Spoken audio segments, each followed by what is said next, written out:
നമസ്കാരം. ലൂസ് ടോക്കിലേക്ക് ഒരിക്കൽ കൂടി സ്വാഗതം. എല്ലാവർക്കും നമസ്കാരം. സമാധാനമില്ലാത്ത ദിവസങ്ങളാണ്. നമ്മൾ ഇന്നലെ നടത്തിയ ചർച്ചയുടെ ഒരു തുടർച്ചയായിട്ട് തന്നെ ഇന്ന് ചർച്ച വേണമെങ്കിൽ പറയാം. പക്ഷേ ഇത് വേറൊരു വശത്ത് ആണെന്ന് മാത്രം. എറണാകുളത്തെ പോക്സോ അതിജീവിതയായ അതിഭീകരമായ രീതിയിൽ പീഡനം നേരിട്ട പെൺകുട്ടി 19കാരി മരണപ്പെട്ടിരിക്കുന്നു എന്നുള്ള ഏറ്റവും ദുഃഖകരമായ വാർത്തയാണ്. മരണം പൂർത്തിയാക്കിയിരിക്കുന്നു എന്ന് പറയേണ്ടതായിരിക്കും കുറച്ചുകൂടെ നല്ല പ്രയോഗം തോന്നുന്നു. കാരണം അത്ര കഷ്ടപ്പെട്ട ആ കുട്ടി ഒട്ടുനേരത്തെ മരുന്നുകളോട് റെസ്പോണ്ട് ചെയ്യാത്തൊരു അവസ്ഥയിലായിരുന്നു. തലച്ചോറിന് ക്ഷതം പറ്റുന്നപ്പോൾ തന്നെ പൂർണ്ണമായും നമുക്ക് മനസ്സിലായിരുന്നു. എന്നാൽ പോലും ജീവനോടെ ഉണ്ടല്ലോ എന്നൊരു ആശ്വാസത്തിലാണ്. എന്തായാലും കാമുകൻ അല്ലെങ്കിൽ അങ്ങനെ പറയുന്ന ശരിക്കും സത്യത്തിൽ ശരിയല്ല. ഒരിക്കലും ഒരു ശരിക്കും പറഞ്ഞാൽ ഒരു ആൺ സുഹൃത്തിന് അല്ലെങ്കിൽ ഒരു ഇഷ്ടമുള്ള ഒരു വ്യക്തിക്ക് ഒരാളെ ഉപദ്രവിക്കാൻ സാധിക്കില്ല. ആൺ സുഹൃത്ത് എന്ന രീതിയിലൊക്കെ പറഞ്ഞാൽ പോലും സത്യത്തിൽ അയാൾ ഡ്രഗ് അഡിക്റ്റ് ആയ ഒരു വ്യക്തി ഒരാളെ കൊല ചെയ്തിരിക്കുന്നു എന്ന് തന്നെയാണ് പറയുന്നത്.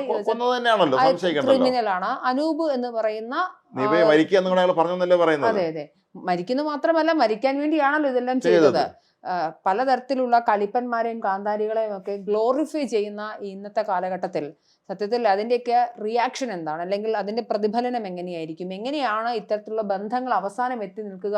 നമ്മുടെ നാട്ടിലെ പെൺകുട്ടികളെ കുറച്ചുകൂടെ ബോൾഡ് ആവണമെന്നാണ് എനിക്ക് തോന്നിയിട്ടുള്ളത്. അതല്ലാതെ ഒരു വാക്കുകൾ നമ്മളിപ്പോൾ ബോൾഡ് ആൻഡ് ബ്യൂട്ടിഫുൾ എന്നൊക്കെ പറയുമായിരിക്കും, പക്ഷേ കുറച്ചുകൂടെ ബോൾഡ് ആവണം. കാരണം ഇതുപോലുള്ള വൃത്തികെട്ടവന്മാരെ നേരിടുന്ന കാര്യത്തിൽ അവർ യാതൊരു തരത്തിൽ അവർ ഒന്ന് ചിന്തിക്കണം ഈ ലോകത്ത് എന്താണ് നടക്കുന്നതെന്ന്. പലപ്പോഴും സംഭവിക്കാറുള്ളത് നമ്മൾ തന്നെ നേരിട്ട് പലപ്പോഴും കാണാറുള്ള കാഴ്ചകൾ നമ്മൾ മനസ്സിലാക്കാറില്ല.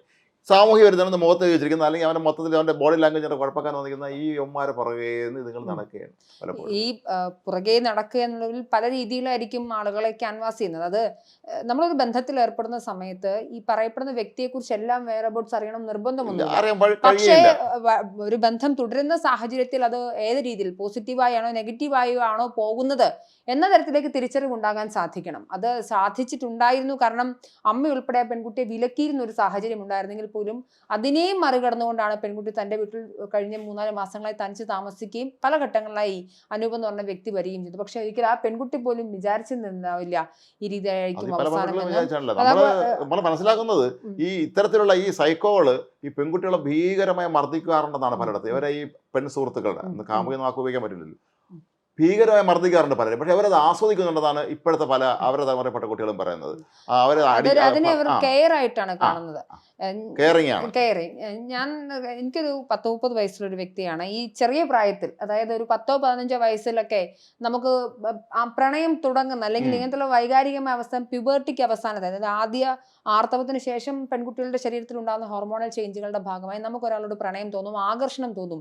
പക്ഷേ പിന്നീട് കാലഘട്ടക്രമേണ നമ്മൾ മെച്ചോർഡ് ആവുകയും ബന്ധങ്ങളിൽ തീരുമാനങ്ങൾ എടുക്കുന്ന സമയത്ത് മനസ്സിലാക്കേണ്ട കുറെ കാര്യങ്ങളുണ്ട്. ഈ വ്യക്തി ആരാണ്, വ്യക്തി നമുക്ക് യോജിച്ച ആളാണോ, എൻ്റെ ഭാവിക്ക്, അതായത് എപ്പോഴും പറയുന്നത് ഗ്രോ ടുഗദർ എന്നാണ്, ഒരുമിച്ച് പോസിറ്റീവായുള്ള വളർച്ചയ്ക്ക് സാധിക്കുന്ന ഒരു ബന്ധമാണോ ഉള്ളത്. ഒരു ഘട്ടത്തിൽ പല വിഷയങ്ങളിൽ മാതാപിതാക്കൾ എതിർക്കുന്ന സാഹചര്യം ഉണ്ടാവും. അത് ജാതിയോ മതമോ സമ്പത്തോ ഒക്കെ ഉള്ളതിനെ ഒക്കെ ആണെങ്കിൽ നമുക്ക് മറികടന്നു പോകാം. പക്ഷേ ഈ പറയുന്ന ആൺകുട്ടി എന്ന് പറയുന്ന ആളോ അല്ലെങ്കിൽ പെൺകുട്ടി എന്ന് പറയുന്ന ആളുടെ സ്വഭാവത്തിൽ മാതാപിതാക്കൾ ഒരു പ്രശ്നം ഞാൻ മനസ്സിലാക്കുന്നത് അനൂപിന്റെ മൊഴിയിൽ നിന്ന് ഉൾപ്പെടെ വരുന്ന വിവരങ്ങൾ എന്ന് പറഞ്ഞു കഴിഞ്ഞാൽ പെൺകുട്ടിയെ പൂർണ്ണമായി സംശയമായിരുന്നു. ഫോൺ വിളിക്കാൻ പാടില്ല, ആരെങ്കിലും വിളിച്ചോ മെസ്സേജ് അയച്ചാൽ അപ്പോൾ തല്ലുക, ഈ രീതിയിൽ. എനിക്ക് ഞങ്ങൾക്ക് അറിയാവുന്ന ഞങ്ങളെ കൂടെ പിന്നെ ഉണ്ടായിരുന്ന ചില ആളുകൾക്ക് ഇതേ പ്രശ്നം നേരിട്ടിരുന്നു. ഈ ഇവന്മാർ സംശയരോഗികളാണ്. സംശയരോഗികളെന്ന് വെച്ചാൽ തല്ലുക എന്നുള്ളതാണ്, അതല്ലാതെ പിന്നെ ഈ വേറെ വിശദീകരണം ചോദിക്കലൊന്നുമില്ല, അടിക്കുക എന്നാണ്. പക്ഷേ നേരത്തെ നമ്മൾ പറഞ്ഞതുപോലെ കെയറിങ് ആണ്. പക്ഷേ പെൺകുട്ടി പറഞ്ഞത് കെയറിങ് ആണ്. എന്ത് കെയറിങ്? നമ്മുടെ നാട്ടിൽ കഴിഞ്ഞ കുറേ നാളുകളായിട്ട് ഈ യൂട്യൂബ് ചാനലുകൾ കണ്ടന്റ് ക്രിയേറ്റേഴ്സ് എന്ന രീതിയിൽ അല്ലെങ്കിൽ സോക്കോൾഡ് ഇൻഫ്ലുവൻസേഴ്സ് എന്ന രീതിയിൽ കുറേ അധികം ആളുകൾ വരുന്നുണ്ട്.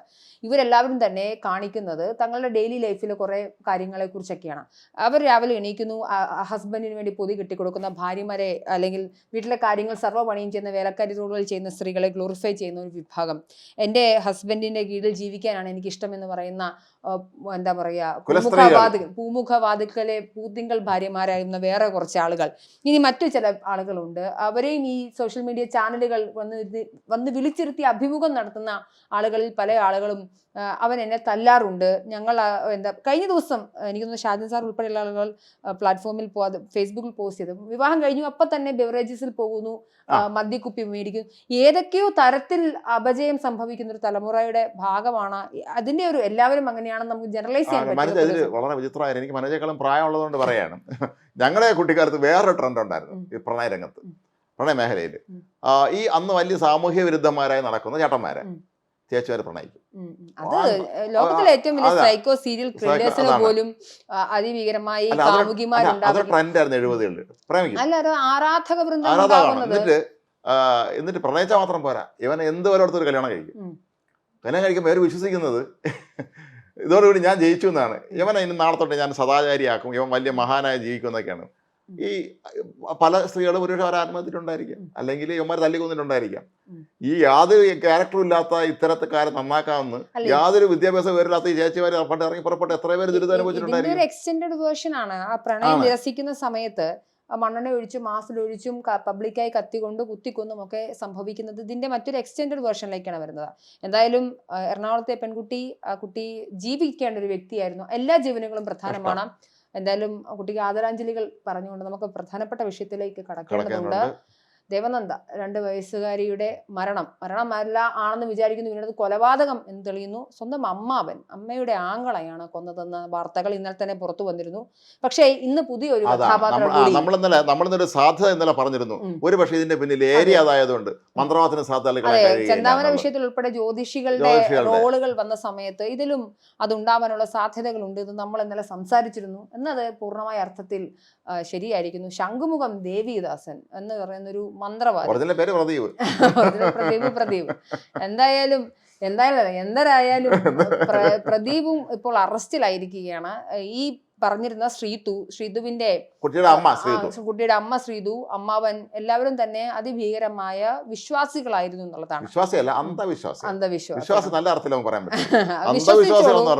നിങ്ങൾ വിശ്വസിച്ചോളൂ. നിങ്ങൾക്ക് എപ്പോഴും ഞാൻ പറയുന്ന ഒരു കാര്യമുണ്ട്, നിങ്ങൾക്ക് വിശ്വസിക്കാൻ ഈ നാട്ടിലെ ഭരണഘടന അനുവാദവും അവകാശവും നൽകുന്നുണ്ട്. പക്ഷെ അതിനർത്ഥം മറ്റൊരാളുടെ ജീവനും സ്വത്തിനും ഭീഷണിയാവുന്ന തരത്തിൽ അല്ലെങ്കിൽ മറ്റൊരു സമൂഹത്തിന് പ്രശ്നമാവുന്ന തരത്തിലേക്ക് ആയിരിക്കരുത് നിങ്ങളുടെ വിശ്വാസങ്ങൾ പോകുന്നെങ്കിൽ അതിനെ തീർച്ചയായും എതിർക്കപ്പെടേണ്ടതുണ്ട്. പണ്ട് നമ്മുടെ അന്ധവിശ്വാസ നിർമ്മാർജ്ജന ബില്ല് നടപ്പിലാക്കണമെന്ന് പറഞ്ഞുകൊണ്ട് കേരള സംഘം അടക്കമുള്ള ഒരുപാട് സംഘടനകൾ, സെൻസ് ക്ലബ് അടക്കമുള്ള സംഘടനകളൊക്കെ വലിയ രീതിയിൽ മാർച്ച് നടത്തുകയും പ്രകടനങ്ങൾ നടത്തുകയും സംസ്ഥാന സർക്കാരിനെ സമീപിക്കുകയൊക്കെ ചെയ്ത സമയത്ത് സർക്കാരിന് കൈമലർത്തുക മാത്രമാണ് ചെയ്ത കാര്യം. ഇവിടെയുള്ള മതസംഘടനകൾ തീർച്ചയായും എതിർക്കുമെന്നതുകൊണ്ട് മതസംഘടനകൾ 2 ഹൈ പ്രൊഫൈൽ ആൾദൈവങ്ങൾ ഇവർ രണ്ടുപേരും സമ്മതിക്കില്ല. ഇവരെ പണക്കിക്കൊണ്ട് മുന്നോട്ട് പോകാനും പറ്റില്ല. കാരണം ഇവര് വലിയ വോട്ട് ബാങ്കാണ്. നമ്മൾ വിചാരിക്കുന്നതിനേക്കാൾ വലിയ വോട്ട് ബാങ്കുകളാണ് ഈ ഇത്തരത്തിലുള്ള ആൾദൈവങ്ങളുടെ അനുയായികളായിട്ടുള്ളവർ. അവര് എതിർക്കും. സൈദ്ധാന്തികനായ കെപ്ലർ ഒരു വാചകം നടത്തിയിട്ടുണ്ട്. അതായത് കുലീനയായ മകളുടെ കുലടയായ മകളാണ് ഈ ജ്യോതിഷം എന്ന് പറയാറുണ്ട്. ഈ പല ആളുകളും ഈ ശാസ്ത്രമാണ്, ജ്യോതിഷം ശാസ്ത്രമല്ല. ഈ ജ്യോതിഷത്തിൽ വിശ്വസിക്കുകയും അത് അനുവർത്തിക്കുകയും ചെയ്യുന്ന സമാധാനമായിട്ട് പോകുന്ന ആ വഴിക്ക് പോകട്ടെ എന്നാണ് ഞാൻ പറയുന്നത്, നിങ്ങൾക്കൊരു ആശ്വാസം കിട്ടുമെങ്കിൽ. പക്ഷേ നമ്മൾ ഒരാളെ വിശ്വസിച്ച് അയാൾ 2 വയസ്സുള്ള കുട്ടി ആ വീടിന് ഐശ്വര്യക്കേടാണ് എന്നൊരാൾ പറയുന്ന സമയത്ത് അത് വിശ്വസിക്കുകയും അതിനെ അപ്പാടെ വിഴുങ്ങുകയും എന്നാൽ ആ കുഞ്ഞിനെ കൊന്നു കളയാനുള്ള തീരുമാനമെടുക്കും. എന്നിട്ട് ഇപ്പൊ അവന് ഐശ്വര്യം കിട്ടിയോ എന്നുള്ളതാണ് പ്രധാന ചോദ്യം. എന്റെ ഓർമ്മയിൽ ഞങ്ങൾ പണ്ടൊരിക്കലും ഒരു സ്ഥലത്ത് താമസിച്ചിരുന്നപ്പോൾ അതിന്റെ അടുത്തൊരു വീടുണ്ടായിരുന്നു. ആ വീട്ടുകാർ അധ്യാപകർ നല്ല കുടുംബമായിരുന്നു. അപ്പൊ ആ വീട്ടിലെ 2ാമത്തെ മകനെ ഇയാൾ നാട് വിട്ടു പോകുമെന്ന് ഏതോ ജ്യോത്സ്യൻ ഈ കൊച്ചിന്റെ അമ്മയുടെ അടുത്ത് പറഞ്ഞു. ജാതമാക്കിയിട്ട് എന്തോ പറഞ്ഞു. ഈ അമ്മ എപ്പോഴും പറയുമായിരുന്നു, അവസാനം എന്ത് പറ്റിയെന്നറിയാം, ഈ കുട്ടി ഏതാണ്ട് ഒരു 8ാം ക്ലാസ് 9ാം ക്ലാസ് പിന്നെ അവന് ജോലി ചെയ്തായിരുന്നു. രാത്രി ആകുമ്പോൾ ഇവനെ കാണില്ല, അവൻ നാടോട്ട് പോകും. അപ്പൊ ആ കുട്ടി അതുവരെ പോകാൻ രാത്രി ഇറങ്ങി വല്ല ബസ് സ്റ്റാൻഡിൽ എങ്ങനെ പോകും, കുറേ ഇവനെ കാണില്ല എന്ന് പറയും, എല്ലാവരും ഓടിച്ച് നിന്ന് അവനെ തിരിച്ച് പിടിച്ചുകൊണ്ട് വരും. പക്ഷെ ഒരിക്കലും കണ്ട് കുറച്ച് മുതലിന് ശേഷം പോയിട്ട് ഒരുപാട് കാലത്തിന് ശേഷം തിരിച്ചു വന്നു. കാരണം ഇത് ഈ ജ്യോത്സ്യം പറഞ്ഞതും കേട്ടോണ്ട് ഈ കൊച്ചു താഴോട്ട് പോകുന്ന ഈ കേട്ടോണ്ടിരിക്കാൻ പറഞ്ഞുള്ള അവസ്ഥ എന്താണെന്ന് ആലോചിച്ചു. അത് ഒന്ന് മനസ്സിലാക്കേണ്ട ഒരു സാധനം, നിങ്ങൾക്ക് ഐശ്വര്യം ലഭിക്കുമെന്നും നിങ്ങൾക്ക് അതായത് അധ്വാനിക്കാൻ നിങ്ങൾക്ക് ഐശ്വര്യം ലഭിക്കുമെന്നും നിങ്ങളുടെ മുന്നിലിരിക്കുന്ന അച്ഛനോ അമ്മയോ അല്ലെങ്കിൽ നിങ്ങളുടെ മകനോ മകളോ നിങ്ങൾക്ക് ഐശ്വര്യക്കേടാണെന്നും ഒക്കെ ഒരാൾ പറയുമ്പോൾ അത് വെള്ളം തൊടാതെ വിഴുങ്ങാനുള്ള നിങ്ങളുടെ മാനസികാവസ്ഥയാണ്. അധ്വാനിക്കാതെ ഉണ്ടാക്കുന്ന പണം അത് എന്ത് തരത്തിലുള്ള പണമാണ്? കാര്യം നമുക്കറിയാം, ഇറിഡിയവും ഈ പറഞ്ഞതുപോലെ ലക്കി ബാമ്പുവും അതുപോലെ രുദ്രാക്ഷവും ഒക്കെ ചാനലുകൾ വന്ന് പറയുമല്ലോ 3999 പൈസ മാത്രം നിങ്ങൾ ഇത് മാല കഴുത്തിലണിയോ, നിങ്ങൾ എന്തുകൊണ്ട് നിങ്ങൾ നാളെ മുതൽ നിങ്ങൾക്ക് ലോട്ടറി അടിക്കുമെന്ന്. അതെ, ഈ രീതിയിൽ അത് അപ്പാടെ ഈ പറയുന്ന ചേട്ടൻ പറഞ്ഞ പ്രദീപ് എന്ന് പറഞ്ഞ വ്യക്തിയുടെ അടുത്ത് ആയിരക്കണക്കിന് ആളുകൾ എത്തുന്ന സാഹചര്യമുണ്ട്. മാത്രമല്ല വേറെ രസമുണ്ട്, ഇവരെല്ലാം തന്നെ നമ്മുടെ നാട്ടിലെ പ്രമുഖ TV ചാനലുകളിൽ നിന്ന് സ്ഥിരം ജ്യോതിഷം അവതരിപ്പിക്കുന്നവരാണ്. ഇന്നിപ്പോ നോക്കുമ്പോ ഇയാള് ഈ നമ്മുടെ മുട്ടസ്വാമി മറ്റേ ദേവിദാസന്റെ വീഡിയോ ഒന്നും കാണുന്നില്ല ചാനലുകൾ. കാരണം അവരെല്ലാം ഇറേസ് ചെയ്ത് കഴിഞ്ഞു, ഡിലീറ്റ് ചെയ്ത് കഴിഞ്ഞല്ല. ഈ ഇതിനകത്ത് രസകരമായ സംഗതി ഇവർ ഇങ്ങോട്ട് കാശ് കൊടുക്കും. ഈ ജ്യോതിഷക്കാരിരിക്കുന്നതിന്റെ പ്രത്യേകത എന്താണെന്ന് വെച്ചാൽ, നമുക്കൊരിക്കലും TV ചാനലിന്റെ ഞാൻ MD ആണെങ്കിൽ ഈ ജ്യോതിഷക്കാരൻ നമ്മുടെ അടുത്തോട്ട് വരും, എന്നിട്ട് ഇങ്ങോട്ട് കാശ് തരും. ഇതിനകത്ത് വേറൊരു കോമഡി ഉണ്ട്. ഞാൻ നേരത്തെ വർക്ക് ചെയ്തിരുന്ന ഒരു സ്ഥാപനത്തിൽ എല്ലാ ദിവസവും രാവിലെ ചെല്ലുന്ന ഡ്യൂട്ടിയിലുള്ള ആളുടെ ഉത്തരവാദിത്തമാണ് അന്നത്തെ ദിവസത്തെ പ്രത്യേകതകൾ പറയുന്ന ജ്യോതിഷത്തിന്റെ കുറിപ്പ് വരും നമുക്ക്. അപ്പൊ അത് പത്രത്തിൽ ഇടുക എന്നുള്ളതാണ്. അപ്പൊ നമ്മൾ എന്ത് വെച്ചാൽ സ്പേസ് തികയ്ക്കണം. ഇത്ര കോളത്തിന് ഇത്ര സ്പേസേ ഉള്ളൂ, സ്പേസ് തികയ്ക്കേണ്ടതുള്ളത് കൊണ്ട് തന്നെ അധികമായി വരുന്നില്ല, നമ്മൾ കട്ട് ചെയ്ത് കളയും. നമ്മളോട് പറഞ്ഞിട്ടുമുണ്ട് കട്ട് ചെയ്ത് കളയാം. അപ്പൊ ഞങ്ങൾ അടിച്ചു വെക്കുന്നതായിരിക്കും ചില ദിവസം 5 സെന്റൻസിൽ 1 സെന്റൻസ് ആക്കണമല്ലോ. അപ്പൊ നമ്മൾ എന്ത് ചെയ്യുക, കോളം തികയ്ക്കാൻ വേണ്ടിയിട്ട് ആക്കുന്നതായിരിക്കും ചിലപ്പോ ഇവർ വായിക്കും. ഞങ്ങൾ മാത്രമല്ല, സീനിയേഴ്സ്. അതെ അതെ. അപ്പൊ ഈ രീതിയിലാണ് മുൻപ് വർക്ക് ചെയ്തെടുത്ത് ഞങ്ങൾ എല്ലാവരും അങ്ങനെയാണ് ചെയ്തുകൊണ്ടിരുന്നത്. അപ്പൊ ഇത് വായിക്കുന്ന ആളുകൾ എന്ത് വിചാരിക്കുന്നു? അപ്പൊ ഇതിനകത്തൊരു പ്രോബബിലിറ്റി ഒരു പ്രശ്നമാണ്. ഇപ്പോ ചക്ക വീണ് മുയൽ ചാകാനുള്ള സാധ്യതകളുണ്ട്. ആ പ്രോബബിലിറ്റിയുടെ പേരിലാണ് പലപ്പോഴും ഇങ്ങനെയുള്ള ആളുകൾ രക്ഷപ്പെട്ടു പോകുന്നത്. നമ്മളൊരു ശാസ്ത്രം ഒരു കാര്യം ഞാൻ പറയുന്ന സമയത്ത് ആ പ്രസ്താവന, ഞാൻ സ്റ്റേറ്റ്മെന്റ് അത് റിലയബിൾ ആണോ അല്ലെങ്കിൽ അത് യാഥാർത്ഥ്യമാണോ എന്നറിയണമെങ്കിൽ അതൊന്ന് യൂണിവേഴ്സൽ ആയിരിക്കണം. ഇപ്പൊ ഞാൻ പറയുന്നു ഭൂമി റൊട്ടേഷൻ നടത്തുന്നു എന്ന് പറയുമ്പോൾ ആ പ്രസ്താവനയെ ന്യായീകരിക്കാനുള്ള തെളിവുകൾ ഞാൻ നിരത്തണം എന്നുള്ളതാണ്. പിന്നെ അത് ശരിയാണോ തെറ്റാണോ എന്ന് തെളിയിക്കേണ്ടതുണ്ട്, അത് റാഷണൽ ആണെന്ന് അറിയണം. ഇങ്ങനെ ഒരുപാട് കടമ്പകൾ കടക്കുമ്പോൾ മാത്രമാണ് ഒരു പ്രസ്താവന ശാസ്ത്രീയമാണോ അശാസ്ത്രീയമാണോ തെളിയിക്കാൻ സാധിക്കുള്ളൂ. ഇവിടെ ജ്യോതിഷികൾ അല്ലെങ്കിൽ മന്ത്രവാദികൾ അല്ലെങ്കിൽ കൂടോത്രം നടത്തുന്ന ആളുകളെല്ലാം തന്നെ പ്രോബബിലിറ്റിയാണ്. ചിലപ്പോൾ നടന്നേക്കാം, ചിലപ്പോൾ നടക്കാതിരിക്കാം. മാത്രമല്ല മനുഷ്യൻ ഗതികേട് വരുമ്പോൾ മാത്രമേ അവരുടെ അടുത്ത് ചെല്ലുള്ളൂ. ആരും നല്ല കാലത്ത് അവരുടെ അടുത്താരും പോകില്ല. നമ്മളെന്താ വെച്ചാൽ നമ്മുടെ ഭാവിയെ കുറിച്ചോർത്ത് വളരെ ആകുലപ്പെടുന്ന ഒരു വിഭാഗമാണ് മനുഷ്യർ. ഈ മനുഷ്യനെ സംബന്ധിച്ചിടത്തോളം നാളെ എന്ത് സംഭവിക്കുമെന്ന കാര്യത്തിൽ വലിയ ധാരണയില്ല.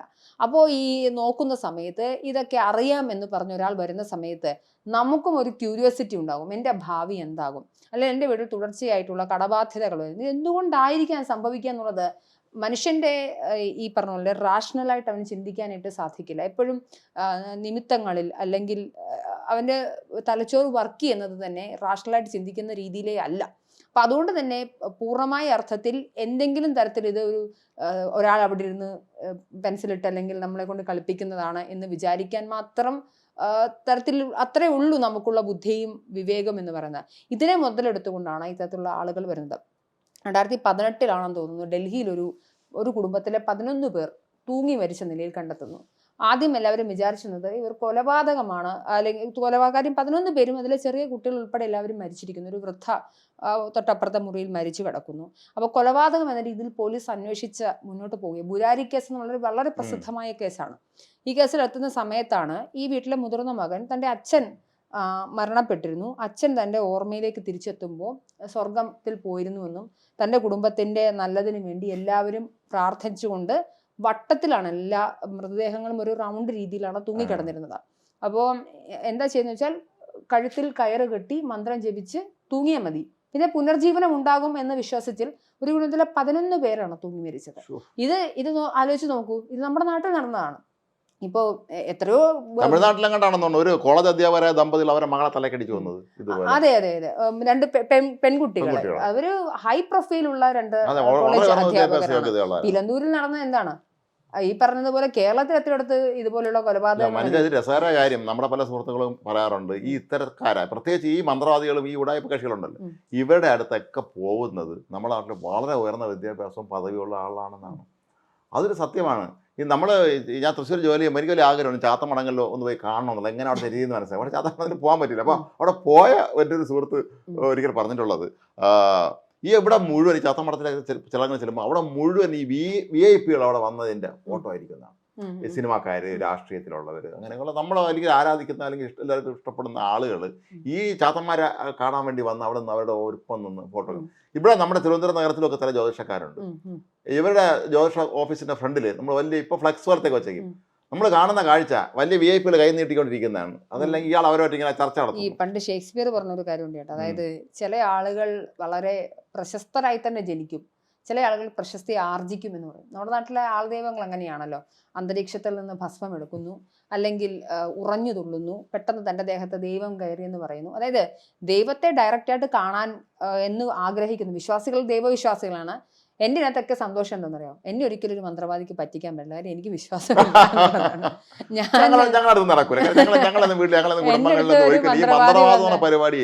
എൻ്റെ അടുത്ത് വന്ന് മന്ത്രവാദം പറഞ്ഞാലോ, എൻ്റെ അടുത്ത് വന്ന് കൈനോട്ടം പറഞ്ഞാലോ, എൻ്റെ അടുത്ത് വന്ന് സ്വർഗത്തിൽ പോകാൻ ഇതൊക്കെ ചെയ്താൽ മതി എന്ന് പറഞ്ഞാലോ, എനിക്ക് വിശ്വാസമില്ലാത്തടത്തോളം കാലം അതാണ് എന്നെ ഒരാൾക്ക് സ്പോയിൽ ചെയ്യാൻ സാധിക്കില്ല. നമ്മുടെ നാട്ടിൽ ഈ സൈസ് തുള്ളക്കാരന്മാരുണ്ടല്ലോ, ഇവരെന്നിട്ട് ഇവരിങ്ങനെ അനുഗ്രഹം വന്ന് നിൽക്കുന്ന നേരത്ത് ഇങ്ങനെ സംശയം ചോദിച്ചാൽ ഉത്തരം പറഞ്ഞു തരുമെന്ന് പറയും. എന്ത് ചോദിച്ചാലും ഉത്തരം റെഡിയാണെന്ന്. അപ്പം ആൾ വന്ന് ചോദിക്കുന്ന എൻ്റെ മോളെ കല്യാണം നടക്കും, എനിക്ക് എന്ന് ലോട്ടറി അടിക്കുമെന്ന് ചോദിക്കും. ഒരാളും ചോദിച്ചെന്ന് മാർട്ടിൻ ലൂതർക്ക് ഇങ്ങനെ കൊന്നാന്റെ പേരെന്താണെന്ന് ഇതൊക്കെ അറിയാമോ? ഇത് വലിയൊരു സംഭവം ഉണ്ടായി പണ്ട്. ഈ ഓജോ ബോർഡ് വലിയൊരു തട്ടിപ്പായിട്ട് നമ്മുടെ നാട്ടിലുണ്ടായിരുന്ന സമയത്ത്, പണ്ട് ഈ ഓജോ ബോർഡ് വെച്ചിട്ട് പ്രേതങ്ങളെ വിളിച്ചു വരുത്തുന്നു. ഇതൊരു വലിയ അന്ധവിശ്വാസമായിരുന്നു. അപ്പോൾ ഈ അന്ധവിശ്വാസം നടക്കുന്ന സമയത്ത് ഓജോ ബോർഡിന്റെ ആൾക്കാരെ ഡയറക്റ്റായിട്ട് വിളിച്ച്, പണ്ട് KVS എൻ്റെ ഓർമ്മയിലാണ്, നടത്തി ഇവരെ വിളിച്ചിട്ട് പേരുകൾ പറയാൻ വേണ്ടി പറയും. അപ്പോൾ ഈ പറയാൻ വന്ന പേരിനകത്ത് ഇവർക്ക് അക്ഷരം തെറ്റിയ ഒരു പേര് ചോദിച്ചു. ഇവർക്ക് പേരിന്റെ സ്പെല്ലിംഗ് അറിയാത്തത് കൊണ്ട് കുടുങ്ങിയ കഥകളുണ്ട്. അതുപോലെ തന്നെ ഇവർ പ്രവചന സിംഹങ്ങളാണല്ലോ. അപ്പം ഇപ്പോഴും 1 കോടി രൂപ കൊടുക്കാൻ തയ്യാറായിട്ടുള്ള, എനിക്കിതൊക്കെ ഓർമ്മ വരുന്നത് ഞാൻ ഈ സംഘടന ബന്ധപ്പെട്ട് വന്നതുകൊണ്ടാണ്. എൻ്റെ കയ്യിലുള്ള നോട്ടിന്റെ സീരിയൽ നമ്പർ പറഞ്ഞാൽ, എൻ്റെ പോക്കറ്റിൽ സീരിയൽ നമ്പർ പറഞ്ഞാൽ 1 കോടി രൂപ നിങ്ങൾക്ക് തരാമെന്ന് പറഞ്ഞാൽ കളക്ടർ സംഘത്തിന്റെ ഇപ്പോഴും ഒരു ഇതവിടെ കിടപ്പുണ്ട്. ഇതുവരെയും ഒരു പ്രവചന സിംഹങ്ങളോ ആരുമോ അല്ലെങ്കിൽ കരിവേഷ എന്ന മഷിനോട്ടക്കാരോ ഇതൊന്നും ഏറ്റെടുക്കില്ല. ഇത് നമ്മൾ മനസ്സിലാക്കേണ്ടായിരുന്നു. നമ്മുടെ നാട്ടിൽ ശ്രീനാരായണ ചട്ടമ്പിസ്വാമി, അയ്യങ്കാളിയൊക്കെ ഇതിനൊക്കെ പൊളിച്ചടിക്കവരാണ്. അവർ പൊളിച്ചടിക്കുക മണ്ണിൽ ആണ് ഇപ്പം നമ്മളൊക്കെ ജീവിക്കുന്നത്. പക്ഷേ അവിടെ അതൊക്കെ തിരിച്ചു എന്നുള്ള ഒരു രസകരമായ കഥയുള്ളത്. ഒരിക്കലും ശ്രീനാരായണ ഗുരുദാനം വെച്ച ഒരു സംഭവം ഒരിക്കൽ ഞാൻ അവിടെ വായിച്ച ഓർമ്മ വരുന്നുണ്ട്. അദ്ദേഹം ചെങ്ങന്നൂര് മറ്റേ ആ പരിസരത്തോടുള്ള സ്ഥലത്ത് ചെല്ലുമ്പോൾ ഇതുപോലെ ഒരു നീക്കിയാണ് ഒരു തടിയ ഒരു അപ്പാപ്പൻ, പല്ലൊന്നും ഇല്ലാത്ത ഒരു കളവൻ നിന്ന് തുള്ളലും ദൈവം ചമയലൊക്കെയാണ്. അപ്പം എല്ലാവരും അയാൾ മുമ്പ് ഇങ്ങനെ ഇരിക്കുന്നത്. അപ്പം ഇദ്ദേഹം അങ്ങനെ മൈൻഡ് ചെയ്തില്ല. അപ്പോൾ അയാൾ നോക്കിയപ്പോൾ ഇത് ഒരുത്ത കൊള്ളാലും ഒരു നല്ല ക്ലാമറൊക്കെ എടുത്ത് വന്നിട്ട് എന്നെ മൈൻഡ് ചെയ്യാതെ ആടെ പോകണം. അപ്പോൾ ഇയാൾ അതൊക്കെ അങ്ങോട്ട് അടിച്ചു. അദ്ദേഹം ചോദിച്ചു, ഞാൻ ആരാണെന്ന് അറിയാമോ എന്ന് ചോദിച്ചു. ദൈവമാണെന്നുള്ള രീതിയിലാണ്. അദ്ദേഹം മറുപടി പറഞ്ഞു, കണ്ടിട്ടൊരു തടിയനാണെന്ന് തോന്നുന്നു എന്ന് പറഞ്ഞു. അപ്പോൾ ഇയാൾക്ക് ഇറിറ്റേറ്റഡായി. അപ്പോൾ അയാൾ ചോദിച്ചു, നിനക്കെൻ്റെ ശക്തി കാണണോ എന്ന് ചോദിച്ചു. അപ്പോൾ അദ്ദേഹം പറഞ്ഞു, ഇയാളെ കളവൻ്റെ ഫ്രണ്ടിൽ പല്ലില്ല, ഈ തുള്ളക്കാരൻ, ആ പല്ലെന്ന് നിങ്ങൾ ദൈവശക്തി കൊണ്ട് വെച്ചാൽ നീ കൊള്ളായിരുന്നു എന്ന് പറഞ്ഞു. ചേട്ടാ ഒന്ന് ആലോചിച്ച് നോക്കൂ, ഈ നാട്ടിൽ ഈ വലിയ ധാരാളം ദാരിദ്ര്യത്തിലേക്ക് താഴെ താമസിക്കുന്ന ആളുകളാണ് ഈ പറയപ്പെടുന്ന നമ്മുടെ നാട്ടിലെ പ്രമുഖരായിട്ടുള്ള രാഷ്ട്രീയ നേതാക്കൾ. എല്ലാവരും തന്നെ അന്ധവിശ്വാസികളാണ്. 13-ാം നമ്പർ മുറിയെടുക്കില്ല, 13-ാം നമ്പർ വാഹനം ഓടിക്കില്ല, 13-ാം നമ്പറിനോട് അതിഭീകരമായ പേടിയുള്ള ആളുകളാണ്. റൂമില്ല. ഇങ്ങനെയുള്ള സ്ഥിതിവിശേഷങ്ങളുണ്ട്. ഇപ്പോ ഇന്ദിരാഗാന്ധി ഉൾപ്പെടെയുള്ള ആളുകൾ അതിഭീകരമായ ജ്യോതിഷത്തിന് അന്ധവിശ്വാസികൾ. നെഹ്റു മാത്രമായിരുന്നു തീർച്ചയായിട്ടും. അപ്പൊ അങ്ങനെ ഒരു സാഹചര്യത്തിൽ ഇവർക്ക് ഇത്ര ദിവ്യശക്തി ഉണ്ടല്ലോ. ഇവർ അന്തരീക്ഷത്തിൽ നിന്നും ആപ്പിൾ എടുക്കുന്നു, അല്ലെ അന്തരീക്ഷത്തിൽ നിന്നും പഴം എടുക്കുന്നു. ഈ നാട്ടിലെ ജനങ്ങൾക്കൊക്കെ അന്തരീക്ഷത്തിൽ നിന്ന് എടുക്കണ കുറെ അരിയും പഴമൊക്കെ കൊടുക്കുവാണെങ്കിൽ ഈ ദാരിദ്ര്യം മാറുള്ളൂ. സത്യത്തിൽ കേരളത്തിൽ ഇത് ഏതെങ്കിലും ഒരു മതത്തിൽ മാത്രമുള്ളതല്ല. അപ്പൊ നമ്മൾ ജിന്നുമ്മയുടെ വാർത്ത കണ്ടു കാസർഗോഡ്. ജിന്നുമ്മയുടെ വാർത്തയിൽ എന്താണ് സംഭവിച്ചതെന്ന് വെച്ച് കഴിഞ്ഞാൽ, ജിന്ന് കയറുന്നു, അപ്പോ പാത്തുമ്മയാകുന്നു, അപ്പോ ബഹളം വെക്കുന്നു, കുടത്തിലേക്ക് എന്ത് കൊണ്ടിട്ടാലും ഇരട്ടിയായി തിരിച്ചു കൊടുക്കാന്ന് പറഞ്ഞു. ഇതാണ് ഓഫറുകളാണ്, മനസ്സിലായോ? എന്തെങ്കിലും തരത്തിലുള്ള ഓഫറുകളാണ്. നിങ്ങളുടെ ഭാവി അറിയിക്കാൻ പറ്റും, നിങ്ങൾക്ക് ഐശ്വര്യം കൂടും, പണം കൂടും എന്നുള്ള ഓഫറുകൾ മുന്നോട്ട് വെച്ചിട്ടാണ് ഈ തട്ടിപ്പുകൾ നടത്തുന്നത്. ഇപ്പോൾ കേരളത്തിൽ വളരെയധികം പോപ്പുലർ ആണ് കരിസ്മാറ്റിക് ധ്യാന കേന്ദ്രങ്ങളൊക്കെ. ഇവരെന്താണ് ചെയ്യുന്നത് വെച്ചാൽ, ഇവരുടെയൊക്കെ ഓപ്പറേഷൻ എന്ന് പറയുന്നത് മോഡസ് ഓപ്പറാൻഡി വളരെ കൃത്യമാണ്, ഒന്ന് തന്നെയാണ്. ഈ കരിസ്മാറ്റിക് ധ്യാന ഗുരുക്കന്മാരെല്ലാം വളരെ പെട്ടെന്നാണ് കേരളത്തിലേക്ക് വരുന്നത്. ഇവർ പെട്ടെന്ന് അന്യഭാഷ സംസാരിക്കാൻ തുടങ്ങും, ബഹളം. എന്റെ പൊന്നെ, ഞാൻ കോട്ടയംകാരിയാണ്, എനിക്ക് വളരെ വ്യക്തമായിട്ട് ഇങ്ങനത്തെ ആളുകളെ അറിയാം. ഈ കരിസ്മാറ്റിക് ധ്യാന ഗുരുക്കൾക്ക് പെട്ടെന്ന് അവർ ദൈവത്തോട് ഡയറക്റ്റ് സംസാരിക്കുന്ന ആൾക്കാരാണ്. അത് ഇവിടെയാണ് ഈ പോയിന്റ് കിടക്കുന്നത്. നിങ്ങൾക്ക് ദൈവത്തോട് നേരിട്ട് സംസാരിക്കാൻ അറിയില്ല. മനുഷ്യന്റെ പലപ്പോഴും ഈ പ്രാക്ടീസിങ് ആയിട്ടുള്ള വിശ്വാസികളായിട്ടുള്ള ആളുകൾ പറയുന്ന ഒരു സാധനമുണ്ട്, ഞങ്ങൾക്കൊരു പോസിറ്റീവായൊരു എന്തുകൊണ്ട് നിങ്ങൾ വിശ്വസിക്കുമെങ്കിൽ പലപ്പോഴും എനിക്കൊരു ചാരാനൊരു തൂണ് കിട്ടുന്നു എന്നൊരു ഫീലിംഗ് കിട്ടുന്നു എന്നാണ് പറയുന്നത്. ഇതാണ് അടിസ്ഥാനപരമായി അവർ എല്ലാം പറഞ്ഞതിനൊടുവിൽ അവർക്ക് പറയാനുള്ളൊരു കാര്യം, ഓക്കെ നിങ്ങളത് ചെയ്തോളൂ. ഈ ആളുകളെ ശരിക്കും എളുപ്പത്തിൽ പറ്റിക്കാൻ പറ്റും. ദൈവത്തെ ഇവർ കാണുന്നില്ലല്ലോ. ഇപ്പൊ വിസിബിൾ അല്ലാത്ത ഒരു സാധനത്തിൽ ഇവരുടെ മധ്യസ്ഥനായോ അല്ലെങ്കിൽ ആൾ ദൈവം എന്നാണ് പറയുന്നത്, ഒരു വിസിബിളായ ഒരാൾ നിൽക്കുന്ന സമയത്ത് അവരെ അപ്പാടെ വിശ്വസിക്കുക, കണ്ണുമടച്ച് വിശ്വസിക്കുക, അല്ലെങ്കിൽ വിശ്വസിപ്പിച്ചെടുക്കുക. അതിനുവേണ്ടിയുള്ള പൊടിക്കൈകളായി കുറെ പാട്ടും ബഹളവും കുറെ ഓറയും ഒക്കെ ഉണ്ടാക്കി കുറെ പൊടിക്കൈകളും ഒക്കെ ഇട്ട് ഭസ്മവും എടുത്ത് വായിൽ നിന്ന് എന്താ പറയുക ബോളും തുപ്പി കാണിച്ച് ഇങ്ങനെയുള്ള കാര്യങ്ങൾ വന്നുകൊണ്ടേയിരിക്കും. പിന്നെ കുറെ അനുഭവ സാക്ഷ്യക്കാരുണ്ടാവും. സാക്ഷ്യക്കാരാണ് ഇഷ്ടം പോലെ, അത് നമ്മളൊക്കെ സമീപിക്കും, അനുഭവ സാക്ഷ്യം പറയാം. മാത്രമല്ല മനോജ, ഒരു കാര്യം ഓർത്ത് നോക്ക്, കോവിഡ് കാലത്ത് ഇവർ ആരെങ്കിലും പുറത്തിറങ്ങിയോ? ഇല്ല. കോവിഡ് കാലത്തോട് ഈ സത്യത്തിൽ ഈ ബിസിനസ് കൂട്ടുകാരുടെ എല്ലാം ബിസിനസ് പൊട്ടിപ്പൊളഞ്ഞത് കോവിഡ് സമയത്താണ്. ഈ കോവിഡ് വന്നതോടുകൂടി കാര്യം വിസിബിളായിട്ട് എന്തെങ്കിലും പണി എടുത്ത് കാണിച്ചാൽ മാത്രമാണ് രക്ഷപ്പെടാൻ സാധിക്കുള്ളൂ. ആധുനിക വൈദ്യശാസ്ത്രം കാരണം ശാസ്ത്രീയമായ തെളിവുകൾ മനുഷ്യന് എത്രത്തോളം പ്രയോജനപ്രദമാണെന്ന് ലോകത്തിന് മനസ്സിലാക്കി കൊടുത്തത് കോവിഡ് കാലമാണ്. ഒറ്റ ഒരുത്തനും പുറത്തിറങ്ങാൻ പറ്റിയില്ല. എല്ലാ ധ്യാന കേന്ദ്രങ്ങളും അടയ്ക്കുക എന്ന് മാത്രമല്ല, ധ്യാന കേന്ദ്രത്തിൽ ഉണ്ടായിരുന്ന ആളുകളെ കൂടി വീട്ടിൽ പറഞ്ഞു വിട്ടു. ദിവ്യന്മാരെല്ലാം പിന്മാറി. പല പ്രമുഖരായ കെട്ടിപ്പിടിച്ച് ഉമ്മ കൊടുക്കുന്ന ദൈവങ്ങളെല്ലാം തന്നെ വീട്ടിലിരിപ്പായി. ഉമ്മ കൊടുക്കരുതെന്ന് പറഞ്ഞ കാര്യം ഇത് പകരുന്ന രോഗമായതുകൊണ്ട് ദൈവങ്ങൾ പോലും വാക്സിൻ എടുത്ത സ്റ്റോറികൾ ധാരാളമുണ്ട്. അതുകൊണ്ട് അങ്ങനെയുള്ള സാഹചര്യം നമ്മൾ ഇതിലത്തേക്ക് നമ്മളിപ്പോ ഈ ബാലവർ സംഭവത്തേക്ക് തന്നെ വരുമ്പോ ഈ ദേവിദാസൻ അദ്ദേഹം ഒരു പ്രദീപ് എന്നുള്ള അദ്ദേഹം ഒരു പേരല കോളേജ് അദ്ദേഹമായിരുന്നു പോലും. അദ്ദേഹം മുട്ടക്കച്ചവടം നടത്തിയെന്ന്. അദ്ദേഹം ചെന്നുപെട്ടിടത്തെല്ലാം അദ്ദേഹം പരാജയപ്പെട്ടിട്ട് അദ്ദേഹം വിജയിച്ച മേഖല ഇതാണ്. ഇന്ത്യയിൽ ഏറ്റവും നല്ല ബിസിനസ് അല്ലേ? ഞാൻ ഇപ്പൊ മനുജ മൈത്രി തിരുവടികൾ നാക്കി കഴിഞ്ഞാൽ എന്നെ കാണാൻ ഒരു 10 പേര് വരും. ഞാൻ അല്ലെങ്കിൽ എന്റെ കൂടെ 5 പേരോട് ഞാൻ പ്രാർത്ഥിച്ചു ബലം കിട്ടിയത് സമൂഹ മാധ്യമങ്ങളിൽ സ്വാഭാവികം. പോലെയുള്ള ആളുകളൊക്കെ എങ്ങനെയാണ് കൈലാസം പോലെ അവര് പറയുന്നത് വാ തുറന്നാൽ പറയുന്നത് മുഴുവൻ ബ്ലണ്ടർ ആണെങ്കിലും ഇത് കേട്ട് കൈയടിക്കാൻ പ്രത്യേകിച്ച് കുറച്ച് സായിപ്പന്മാരെയും കൂടെ കൊണ്ടുവന്നാൽ മതി. ആ കാര്യം അതോറിറ്റി എന്ന് പറഞ്ഞ സാധനമുണ്ട്. അപ്പം നമ്മളെക്കാൾ വിദ്യാസമ്പന്നരാണ് ഈ പറഞ്ഞിട്ടുള്ള സായിപ്പന്മാരൊന്നും. അപ്പം അവര് വന്നിരുന്ന് കൈയടിക്കുന്ന സമയത്ത് കണ്ടോ സായിപ്പും കൂടെ വന്ന് ശ്രീനിവാസന്റെ സിനിമ ഉണ്ടല്ലോ, മകന്റെ അച്ഛനെന്തോ അതിൽ ജഗതി ശ്രീകുമാർ ഇത്തരത്തിലൊരു ദേവിയാണ്. ജഗതി പറയും സായിപ്പിന്റെ മദാമയം കൊണ്ട് കരയിക്കണം, സായിപ്പും മദാമയം കരഞ്ഞില്ലെങ്കിൽ ഈ രാജ്യത്ത് ഒരു ഒറ്റ ആത്മീയ സ്ഥാപനം നിലനിൽക്കില്ല എന്ന് പറയും. തീർച്ചയായിട്ടും അത് അങ്ങനെ തന്നെയാണ് സംഭവിക്കുക. അപ്പൊ അപ്പീൽ ടു ദ അതോറിറ്റി എന്ന് പറഞ്ഞിട്ടുള്ള ഒരു ന്യായവൈകല്യമാണ്. അതായത് നമ്മൾ എന്തെങ്കിലും കാര്യം പറഞ്ഞ സമയത്ത് കണ്ട് അയാൾ അത് പറഞ്ഞത് കൊണ്ട് അത് ശരിയാവുക, അല്ലെങ്കിൽ അയാൾ അത് കരഞ്ഞത് കൊണ്ട് ശരിയാവുക എന്നുള്ളൊരു ന്യായവൈകല്യത്തിന്റെ ഭാഗമായിട്ടാണ് ഇങ്ങനെ കാര്യങ്ങൾ വിശ്വസിക്കുന്നത്. ചേട്ടാ, ചർച്ചയുടെ അവസാന ഘട്ടത്തിലേക്ക് കടക്കുന്ന സമയത്ത് എന്തായാലും ഈ കൊച്ചി ഗ്ലോബൽ സ്കൂളിലെ മിഹിർ എന്ന വിദ്യാർത്ഥി, നമ്മൾ അതും കൂടെ അത് അന്ധവിശ്വാസത്തിന്റെ ഭാഗം അല്ലെങ്കിൽ പോലും ഒരു കുട്ടി അനുഭവിച്ച വേദന നമ്മുടെ മക്കളൊക്കെ സ്കൂളിൽ പഠിക്കുമ്പോ 15 വയസ്സുള്ള കുട്ടി അത് സ്കൂളിന്റെ കെട്ടിടത്തിൽ നിന്ന് ചാടി ആത്മഹത്യ ബിൽഡിങ്ങിൽ നിന്നും ചാടി ആത്മഹത്യ ചെയ്തിരിക്കുന്ന ഒരു സാഹചര്യം വന്നിരിക്കുന്നു. ഈ കുട്ടിയുടെ മരണത്തിന് ശേഷം ഈ സ്കൂൾ കുട്ടികൾ തന്നെ മുതിർന്ന വിദ്യാർത്ഥികളാണ് കുട്ടീനെ റാഗിങ് ചെയ്തിരുന്നത്.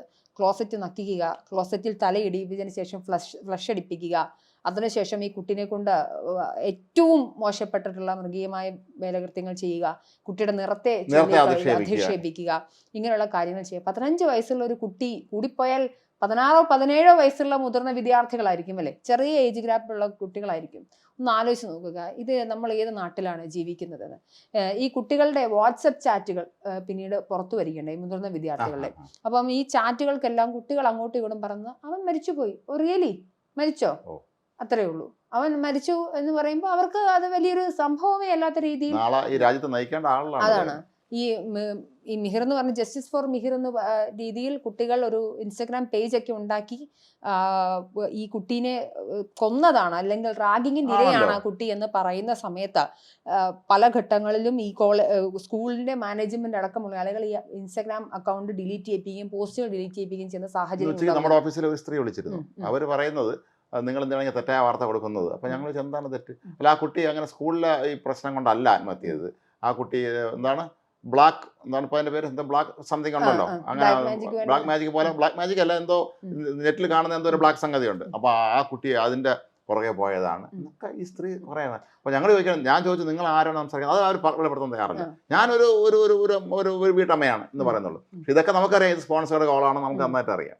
ഈ നമ്മൾ മനസ്സിലാക്കേണ്ടത് നമ്മുടെ വിദ്യാർത്ഥികൾ സത്യത്തിൽ ഈ ടെക്നിക്സ് അല്ലെങ്കിൽ ടെക്നോളജി ഒക്കെ അഡ്വാൻസ്ഡ് ആവുന്ന സമയത്ത് നമ്മൾക്കൊരു പ്രതീക്ഷയുണ്ട് നമ്മളുടെ കുട്ടികൾ സുരക്ഷിതർ, പ്രത്യേകിച്ച് CCTV പോലെയുള്ള കാര്യങ്ങളുടെ സമയത്ത് എന്തെങ്കിലും റെക്കോർഡ്സ് പരിശോധിക്കാൻ. ഇത്രയും അധിക്ഷേപങ്ങൾ കഴിഞ്ഞ കുറേ മാസങ്ങളായി മിഹിർ എന്ന് പറഞ്ഞ 15 വയസ്സുകാരൻ ഏറ്റ സമയത്ത് ഈ സ്കൂൾ മാനേജ്മെന്റ് ഇത് കണ്ടില്ലേ എന്നാണ് ചോദിക്കാനുള്ളത്. സ്കൂളുകാർ പറയുന്നത് ഞങ്ങളെ സ്കൂളിന്റെ അന്തസ്സ് പാലിക്കണമല്ലോ. അതെ, ഇന്റർനാഷണൽ പബ്ലിക് സ്കൂൾ എന്ന രീതിയിൽ സ്വകാര്യ സ്കൂളിൽ അധ്യാപകൻ കുട്ടികളെ പീഡിപ്പിച്ചിട്ടും പരാതി കൊടുത്തിട്ട് മാനേജർ നടപടിയെടുത്തില്ലെന്നല്ലേ പറയുന്നത്. പ്രൈവറ്റ് മാനേജ്മെന്റ് ആകുന്ന സമയത്ത് അവരെ സംബന്ധിച്ച് പേര് വലിയ പ്രധാനമാണ്. ഇപ്പോ വലിയ പേരായ സ്കൂളുകളാണല്ലോ. അത് ഒന്ന് ആലോചിച്ച് നോക്കുക, അതൊരു ഗവൺമെന്റ് സ്ഥാപനമാണെങ്കിൽ ഇപ്പൊ ആളുകൾക്കെതിരെ തല്ലി പൊളിച്ചേനെ. തീർച്ചയായിട്ടും അധ്യാപകരെ ഖരാബ് ചെയ്തേനെ, തല്ലി പൊളിച്ചേനെ. പല പ്രമുഖ യുവജന സംഘടനകളും സ്കൂളിൽ കയറി നിരങ്ങിയേനെ. പക്ഷെ ഇവിടെ ചോദിക്കാനും പറയാനും ആരും ഇല്ലാത്ത അവസ്ഥയിൽ അല്ലെങ്കിൽ അത് ഈ പറയുന്ന പ്രമുഖ പാർട്ടികളുടെ സ്പോൺസേഴ്സ് ആയിരിക്കാം അതിന്റെ മാനേജ്മെന്റിൽ ഉണ്ടായിരിക്കുന്നത്. അതുകൊണ്ട് ഒരു കുട്ടി മരിച്ചിരിക്കുന്നു എന്നതിനേക്കാൾ ഉപരിയായി റാഗിങ് അതിഭീകരമായ ഒരു ക്രിമിനൽ ഒഫൻസ് ആണ്. ആ ക്രിമിനൽ ഒഫൻസ് നടന്നിരിക്കുന്നു. ഇതിനെതിരെ ശക്തമായ നിയമ സംവിധാനങ്ങൾ, പണ്ട് ഈ പ്രൊഫഷണൽ കോഴ്സുകളിലാണ്, ഇപ്പൊ എഞ്ചിനീയറിംഗ് MBBS പോലുള്ള സ്ഥലങ്ങളിലൊക്കെയാണ് ഈ റാഗിങ് വളരെ കർശനമായിരുന്നു. ഒരു തിരുവനന്തപുരത്ത്, അത് എഞ്ചിനീയറിംഗ് കോളേജ് മെഡിക്കൽ കോളേജ് എനിക്ക് ഓർമ്മയില്ല, അവസാനം നാട്ടുകാരെ തല്ലി ഈ പ്രതികളെ കോടതി ഹാജരാക്കാൻ കൊണ്ടുവന്നപ്പോഴും നാട്ടുകാർ തല്ലി ഈ പയ്യന്മാർ റാഗിങ് നടത്തിയവന്മാർ. ഞങ്ങൾ കാര്യവട്ടത്ത് ജേർണലിസ്റ്റ് ഡിപ്പാർട്ട്മെന്റിൽ പഠിക്കാൻ ചെല്ലുമ്പോൾ സത്യത്തിൽ ഉള്ളിൽ ചെറിയ ആശങ്ക ഉണ്ടായിരുന്നു. ഇനി അവിടെ ഇത് പ്രൊഫഷണൽ കോഴ്സാണല്ലോ, അവിടെ ഇത്തരത്തിലുള്ള റാഗിങ് വല്ലതും ഉണ്ടാവുമോ എന്നുള്ളത്. ഒന്നും ഉണ്ടായില്ല എന്ന് മാത്രമല്ല, അവരൊക്കെ ഞങ്ങളോട് വളരെ സ്നേഹത്തോടെ പെരുമാറി. ഇന്നും ആ ബന്ധം നമ്മൾ നിലനിർത്തി പോരുന്നത്. അവർ മാന്യരും എല്ലാവരും വരും. അതായത് നമ്മളെ കളിയാക്കാനും ഇത്തരത്തിൽ നമ്മളെ ടോർച്ചർ ചെയ്യാനൊന്നും ആരും വന്നിട്ടില്ല. അത് നമുക്ക് വലിയൊരു ആശ്വാസമാണ്. ഇപ്പം നമ്മുടെ സീനിയേഴ്സൊക്കെ നമ്മളെ ഒന്ന് സഹായിക്കും, നമ്മളെ ഒപ്പം നിൽക്കുക, നമുക്കൊരു സന്തോഷമാണ്. ഈ ഇതിനകത്തൊരു പ്രധാന പ്രശ്നം ഈ കുട്ടിയോട് കാണിച്ചിട്ടുണ്ടായിരുന്ന നിറത്തോടുള്ള അവഗണനയാണ്. ഈ കറുത്തിരിക്കുന്നു വെളുത്തിരിക്കുന്നു എന്നത് വലിയൊരു മെറിറ്റായി കാണുന്ന ഒരു സമൂഹം. ഈ നിങ്ങളത് മനസ്സിലാക്കണം. നമ്മളുടെ ഈ നാട്ടിലെ സ്കിൻ കളർ വെച്ച് നിങ്ങളൊരു യൂറോപ്പിലേക്ക് ചെന്ന് കഴിഞ്ഞാൽ നിങ്ങളും അവിടെ ബ്ലാക്ക് എന്നേ വിളിക്കപ്പെടുകയുള്ളൂ. നിങ്ങളുടെ ശരീരത്തിന്റെ നിറത്തിന്റെ കാരണം മെലനിൻ കണ്ടന്റ് ആണ് എന്നുള്ള ശാസ്ത്രീയ സത്യം മനസ്സിലാക്കിയാൽ മാത്രം മതിയാകും. മിഹിർ എന്ന കുട്ടി അനുഭവിച്ച മാനസികാവസ്ഥയാണ് ഞാൻ ആലോചിക്കുന്നത്. കഴിഞ്ഞ കുറെ ദിവസങ്ങളായി കുട്ടി കടന്നുപോയത് ആരോടും പറയാനുള്ള സാഹചര്യമേ ഉണ്ടായില്ല എന്ന് ചോദിക്കുന്ന പെൺകുട്ടി കല്യാണം കഴിഞ്ഞ ആത്മഹത്യ നിറത്തിന്റെ പേരിൽ ഭർത്താവിനെ വിട്ട് അധിക്ഷേപിച്ചു. ഇവർക്ക് ഏത് ലോകത്താണ് ജീവിക്കുന്നത്? ഈ കുട്ടികളെ കുറിച്ച് പറയുമ്പോൾ മറ്റു 2 പ്രശ്നങ്ങളൂടെ പറയേണ്ടതുണ്ട്. ഒന്ന്, ഇന്നലെ ഇടുക്കിയിൽ ഒരു 16 വയസ്സുകാരി പ്രസവിക്കുന്ന ഒരു സാഹചര്യം ഉണ്ടായി. ഇന്ന് എന്റെ ചേച്ചി, ഞാൻ ഉച്ചയ്ക്ക് വിളിക്കുമ്പോൾ, ചേച്ചി വിമൻ ആൻഡ് ചൈൽഡ് പ്രൊട്ടക്ഷൻ ഡിപ്പാർട്ട്മെന്റിലാണ് വർക്ക് ചെയ്യുന്നത്. അവള് മെഡിക്കൽ കോളേജിൽ, കോട്ടയം മെഡിക്കൽ കോളേജിൽ നിൽക്കുകയാണ്. കാര്യം 15 വയസ്സുകാരി വയറുവേദനയെ തുടർന്ന് ഹോസ്പിറ്റലിൽ അഡ്മിറ്റ് ആക്കുന്നു. കുട്ടി പ്രസവിച്ചിരിക്കുന്നു. അതായത് ചെറിയ കുട്ടികൾ പോലും അത് ഇപ്പോൾ ഇടുക്കിയിലുണ്ടായിരുന്ന സംഭവത്തിൽ എനിക്ക് തോന്നുന്നത് 14 വയസ്സുകാരനാണ് പ്രതിയായിട്ടുണ്ടായിരുന്നത്. ആ കുട്ടി എന്തായാലും ജുവനൈൽ ഹോമിലേക്ക് പോകാനുള്ള സാഹചര്യങ്ങളാണുള്ളത്.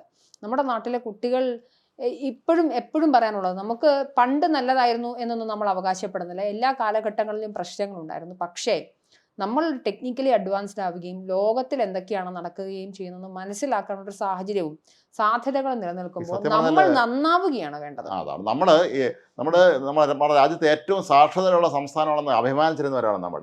നമ്മളെ ഇന്ത്യ കണ്ട മാതൃക എത്രയോ സാമൂഹിക പരിഷ്കർത്താക്കൾ ജനിച്ച നമുക്ക് നല്ല കാര്യം പറഞ്ഞു തന്നൊരു സ്ഥലമാണ് ഈ കേരളം. സത്യം പറഞ്ഞാൽ അപമാനകരമാണ് ഇപ്പൊ ഇത് ഈ കാണുന്നത്. കുട്ടികളെ ഇപ്പൊ ചേട്ടാ ജനിക്കുന്നു, ബാല്യം കഴിഞ്ഞാൽ കൗമാരം എന്ന് പറയുന്ന അവസ്ഥ പോലും ഇല്ലാതെ എല്ലാവരും യൗവനത്തിലേക്ക് നേരിട്ട് പ്രവേശിക്കുന്ന കുട്ടികളെ എന്ന് പറയുമ്പോൾ ആ കൗമാര പ്രായത്തിൽ ഉണ്ടാകുന്ന വേലിയേറ്റങ്ങൾ, ഹോർമോൺ മാറ്റങ്ങളും കാര്യങ്ങളും ഒക്കെ കൃത്യമായി അഡ്രസ്സ് ചെയ്യുകയും അവർക്ക് കൃത്യമായ സെക്സ് എഡ്യൂക്കേഷൻ നൽകുകയും കൃത്യമായി കുട്ടികളെ മോണിറ്റർ ചെയ്യുകയും കൃത്യമായി കൗൺസിലിംഗ് നൽകുകയും. നമ്മുടെ നാട്ടിൽ അങ്ങനെ ഒരു സംസ്കാരം ഇല്ല. നമ്മുടെ നാട്ടിൽ കുട്ടികളെ പഠിച്ചില്ലെങ്കിൽ അടിക്കുക, അല്ലെങ്കിൽ ഗ്യാങ്ങായിട്ട് നടക്കുന്ന സമയത്ത് അവൻ പോക്ക് കേസാണെന്ന് പറഞ്ഞ് വെറുതെ വിടുക, അല്ലെങ്കിൽ ഒന്നാലോചിക്കുക ഇപ്പോൾ ഗർഭിണികളായ ഈ രണ്ട് കേസുകളും, ചെറിയ മക്കൾ ഗർഭിണികളായ 2 കേസിലും ഈ മാതാപിതാക്കൾ ഇത് അറിഞ്ഞില്ലേ എന്നാണ് എനിക്ക് ചോദിക്കുന്നത്. പ്രത്യേകിച്ച് അമ്മമാരൊന്നും ഇത് അറിഞ്ഞില്ലേ എന്നാണ് ചോദിക്കാനുള്ളത്. എന്തായാലും ശരി, ഇതിനെല്ലാം ഒരു അവസാനം കണ്ടതേ പറ്റൂ. നമ്മൾ മലയാളികൾ നമ്മൾക്ക് പലപ്പോഴും പറയാവുന്നുള്ളത് മാത്രമേ ഉള്ളൂ. കൂടുതൽ ഇത്തരം അന്ധവിശ്വാസങ്ങളിലേക്ക് കടന്നു പോകുന്ന ദയനീയമായ കാഴ്ചയാണ് കാണുന്നത്. ഏതായാലും ഇതിനൊരു അന്ത്യം കുറിച്ചേ പറ്റൂ. അതിന് നമ്മളെല്ലാവരും ഒരുമിച്ച് നിൽക്കേണ്ടത് ഈ സന്ദർഭത്തിൻ്റെ കൂടി ആവശ്യമാണ്. നമസ്കാരം.